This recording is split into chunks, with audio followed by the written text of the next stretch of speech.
देहे अस्मिन् पुरुषा परा। इस शरीर के अंदर जो आत्मा है ये पुरुष है, शरीर में रहते ही भी शरीर से परे है। जैसे जल में कमल का फूल जल में है लेकिन जल से अलग है, ऐसे शरीर में ही ये आत्मा रूपी परमात्मा है, परंतु इस देहे अस्मिन् पुरुषा परा, ये शरीर से अलग है।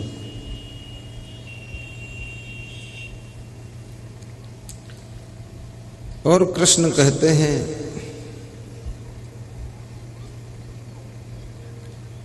ईश्वर को तुम प्राप्त करके भी क्या करोगे।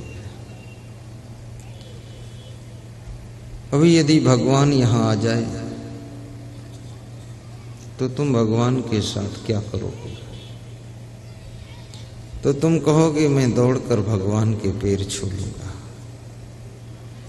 लेकिन भगवान से ये पूछो कि वो पैर छुआना चाहता है कि नहीं छुआना चाहता है, तुम क्यों छू लोगे जबरदस्ती। तुम इसलिए पैर छूना चाहते हो कि हे भगवान मैं तेरा भक्त हूं, तू मुझ पर कृपा करना। और पैर छू करके मस्तक में लगा रहा। पैर छूना ये छोटी बात नहीं बाबा, पैर छूना छोटी बात नहीं। पैर छूने का मतलब है अब तुमसे बड़ा हमारा कोई नहीं है, तुम्हारा ही सहारा है। और भारतीय संस्कृति में पैर छूने का बड़ा महत्व है। राजनीति के क्षेत्र में भी एक नेता दूसरे नेता के पैर छूता है। धर्म के क्षेत्र में भी पैर छूने की परंपरा है। गृहस्थाश्रम में भी पत्नी अपने पति के पैर छूती है, बहू सास ससुर के पैर छूती है, छोटा भाई बड़े भाई के पैर छूता है। अब धीरे धीरे ये परंपरा थोड़ा थोड़ा कमजोर होती जा रही है, अहंकार बढ़ता जा रहा है। कितने बेटे भी अपने माँ बाप के पैर छूने से कतराते हैं और सोचते हैं पैर न छूना पड़े तो अच्छा है, क्योंकि पैर छूने में अहंकार को चोट लगती है, झुकना पड़ता है।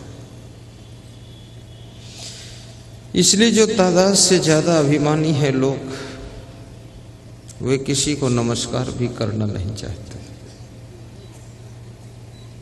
क्योंकि नमस्कार करने में भी उनको संकोच लगता है।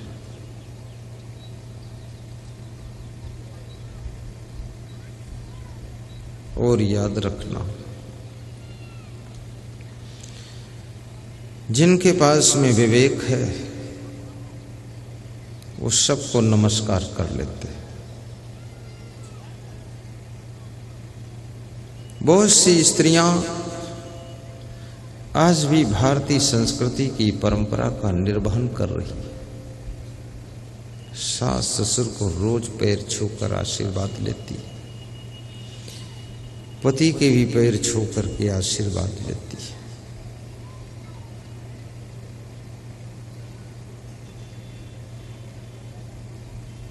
पैर छूने से छूने वाले को बहुत फायदा होता है, छुआने वाले को भी फायदा है। छुआने वाला भी सोच में पड़ जाता है, संकोच में पड़ जाता है और उसका भी सुधार ज्यादा होता है। वो भी मन में सोचता है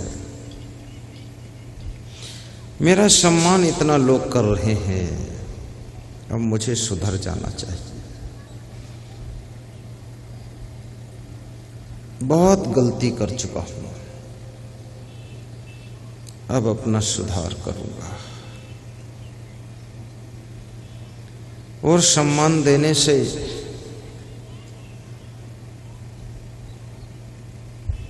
जिस आदमी को तुम सम्मान देते हो वो आदमी आपके बारे में शुभ सोचने लग जाता है। जिसका तुम अपमान करते हो वो तुम्हारे बारे में अशुभ चिंतन करने लग जाता है।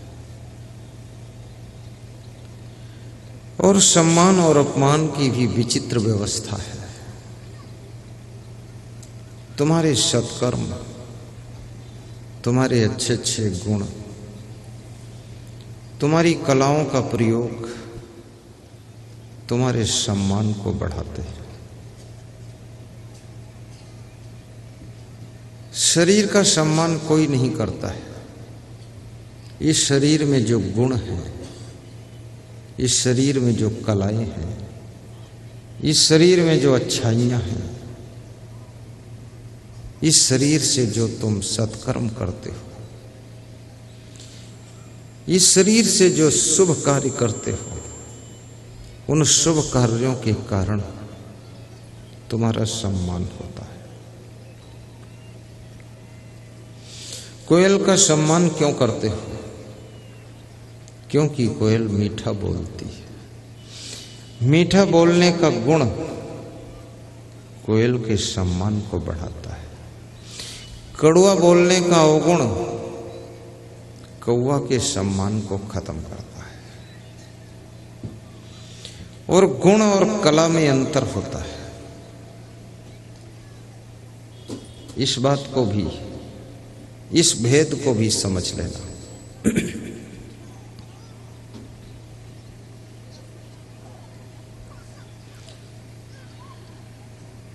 जैसे तुम गाड़ी चलाते हो तो गाड़ी चलाना एक कला है, लेकिन गाड़ी इतनी सावधानी से चलाते हो कि कहीं लड़ती नहीं। ये आपका सावधानी का गुण है। तुम भोजन बनाते हो, भोजन बनाना एक कला है, लेकिन जो भोजन बनाने में मेहनत बढ़ती है, परिश्रम करना एक गुण है।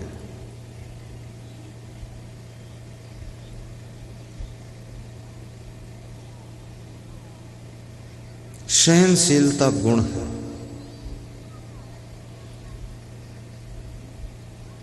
कष्ट उठाकर भी काम करते हो, ये काम करना कला है। अभी यहाँ के भंडार में गए थे हम, बड़ी सुंदर व्यवस्था भोजनालय की है। बड़े चाव भाव से बैठे लोग भोजन का इंतजार कर रहे थे। दाल, चावल और सब्जी देख करके मन खुश हो गया। खुशबू आ रही थी। जो लोग खाने के लिए बैठे थे उनको बड़े सम्मान के साथ इस गांव के कार्यकर्ता नवयुवक बच्चे भोजन परोस रहे थे।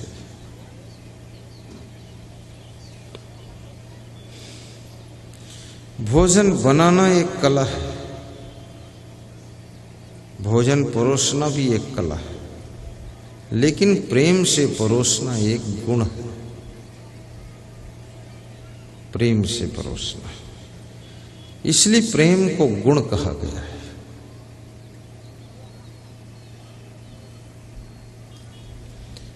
और अपनी कलाओं का प्रयोग करने के लिए गुणों की आवश्यकता होती है।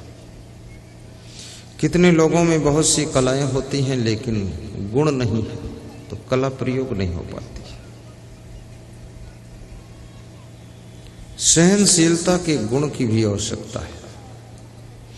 यदि तुम गम नहीं खा सकोगे तो अपनी कलाओं का प्रयोग नहीं कर सकोगे। तुमसे कोई बोल देगा, अरे तुम अच्छी गाड़ी नहीं चलाते, बस इतनी बात में तुम तुनक जाओगे, चाबी फेंक दोगे और कह दोगे तुम ही चला लो, अब मैं कभी नहीं चलाऊंगा।